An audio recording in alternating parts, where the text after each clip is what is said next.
Hi guys, welcome to today's video. I will be reacting to Wrestlelamia 10 WWE wrestlers who never lived up to the hype.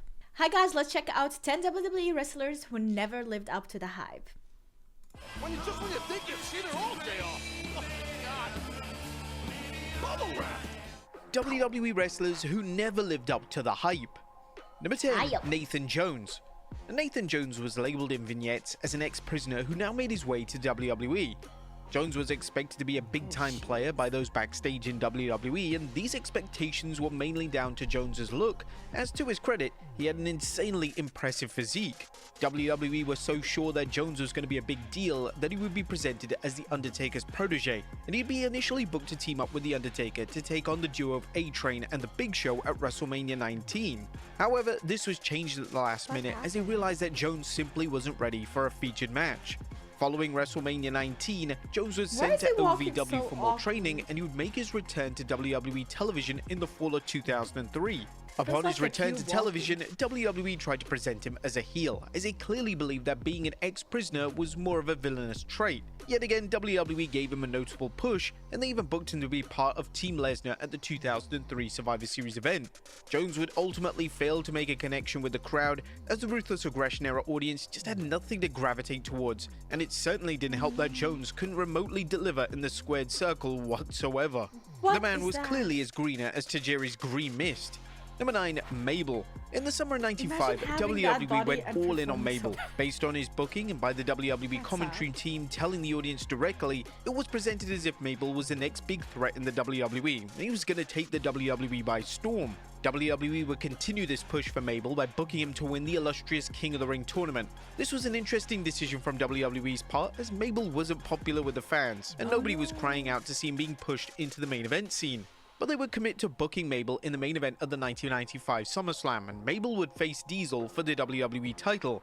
The match was atrocious, and Mabel was reckless and negligent in the match, so much so that Vince McMahon almost fired him on the spot. The infamous match would bring Mabel's 1995 WWE push to an end, and Mabel was just another case of a wrestler not living up to the high standards created by WWE themselves. Number 8, Veer. Veer's WWE run became a running joke amongst fans, as WWE would air vignettes for his return to WWE programming for months on end. When he eventually made his presence felt on the main roster, nobody cared.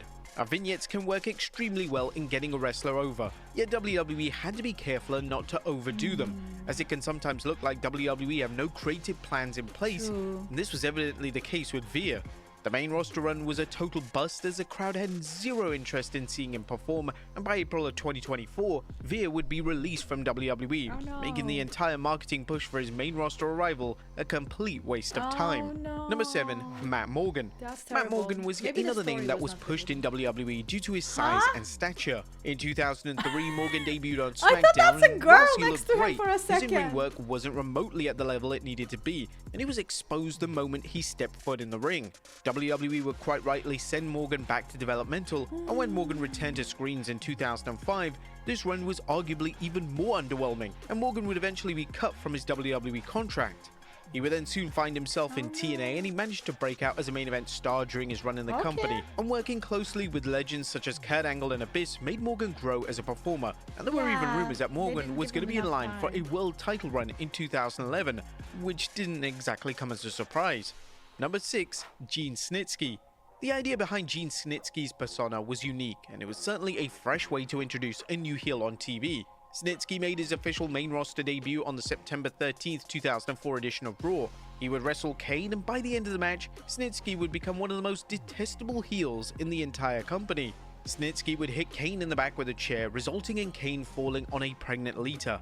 Snitsky would then become the new arch rival for Kane, and whilst this was a strong debut, the subsequent weeks and months pushed his character into parody territory, as his segments became increasingly ridiculous and far-fetched.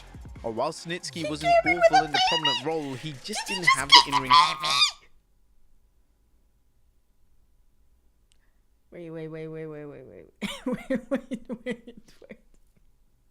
Wait a second. Wait. Let's go back. He's holding a baby, coming in. Far-fetched. Or while the Snitsky next clip is him kicking the baby to the crowd.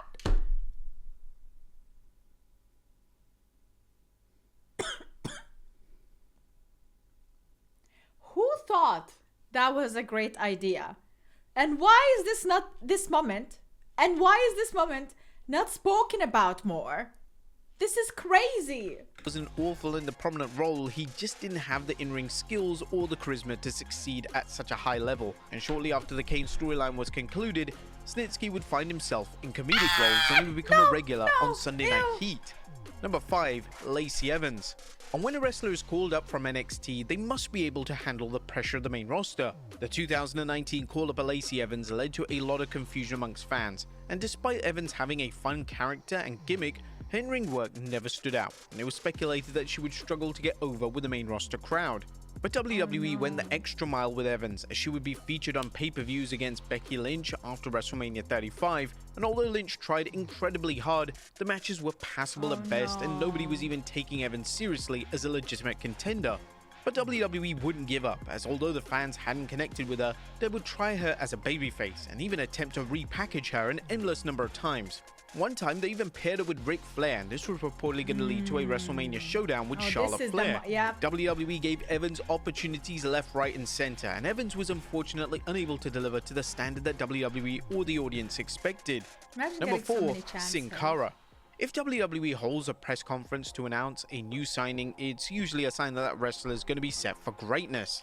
In February 2011, WWE held a press conference in Mexico City to announce the signing of Cara. WWE were of the belief that Cara could be the next big babyface in the company, but they couldn't have been more wrong.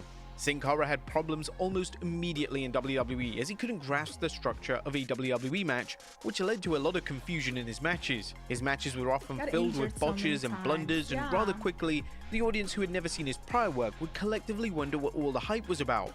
WWE were pair Cara in matches with talent such as Chavo Guerrero and even Daniel Bryan, but even these matches were poor. If a wrestler is unable to have a good match with Daniel Bryan, who is considered to be one of the most acclaimed wrestlers of all time, then there's definitely an issue. WWE persisted with Cara's push, but the in-ring work didn't improve, and the crowd slowly but surely lost interest completely. By 2014, Cara had parted ways with the company, but WWE were yet to give up on the Cara persona that they created themselves, as they decided to give the character to Hunico. Number 3. Mordecai.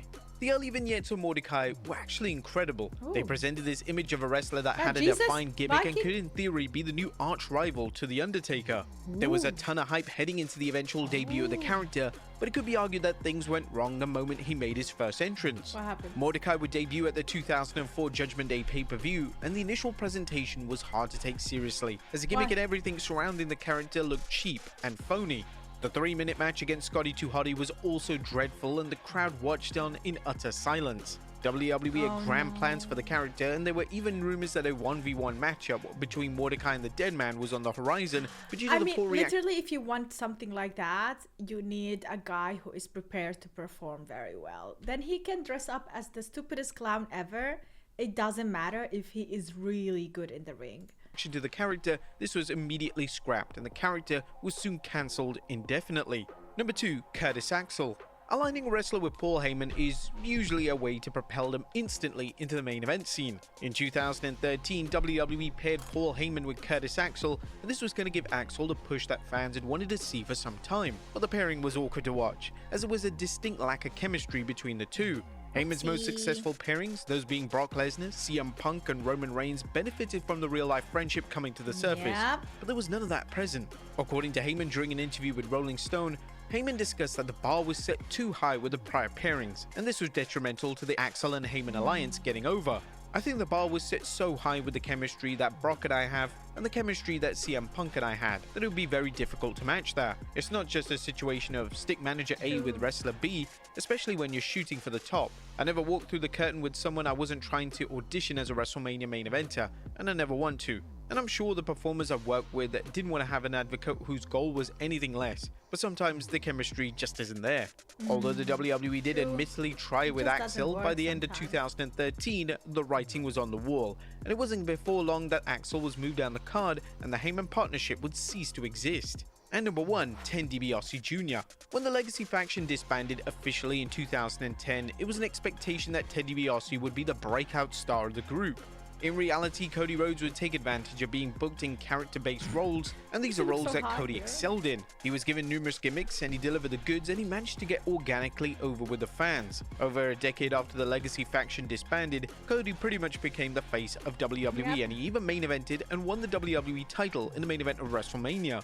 But as for DiBiase, he struggled the moment that the Legacy faction was over. DiBiase, without Randy Orton and Rhodes by his side, quickly faded into the background. He didn't have the charisma or the natural talent to stand on his own, and he was quickly exposed in a singles role.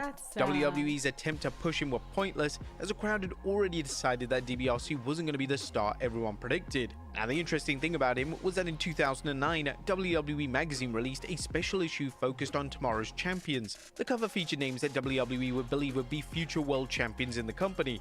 The cover featured DiBiase, Kofi Kingston, Rhodes, John Morrison, and Evan Bourne. When this was released, DiBiase was without a doubt the odds-on favorite to win a world title first, but this never occurred, and only Kingston and Rhodes would go on to reach the upper echelon of WWE. But there you have it, folks, 10 WWE wrestlers who never lived up to the hype. Be sure to leave your comments down below, and I'll see you next time with some more At least I got 2 out of wrestling 5 content. Thank you, Wrestlelamia. Oh my god. You guys, I hope you enjoyed this video. Thanks so much for watching. Make sure to like it and let me know in the comments down below what other content would you like to see on this channel. Thank you so much and see you in the next video. Bye.